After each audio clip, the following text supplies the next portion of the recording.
не. Много пъти, пак казвам, когато нас лично ни обиждат и просто дет се казва, Бог допуска това да се случи, за да се изпита нашето смирение и да ни прости грехове, защото пък някой така се смириме и не отвръщаме, мълчим, това за нас е добре. Показваме, че някакво, все пак имаме някакво сравнително, така да се каже, духовно устроение.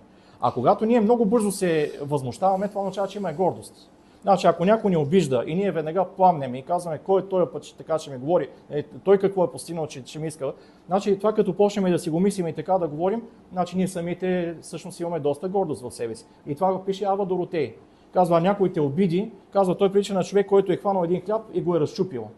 Казва, ако ти в себе си бил спокоен и не си искал да му отвръщаш, не си искал да влизаш на неговото ниво, казва ти, значи вътре този хляб е хубав, благохранен.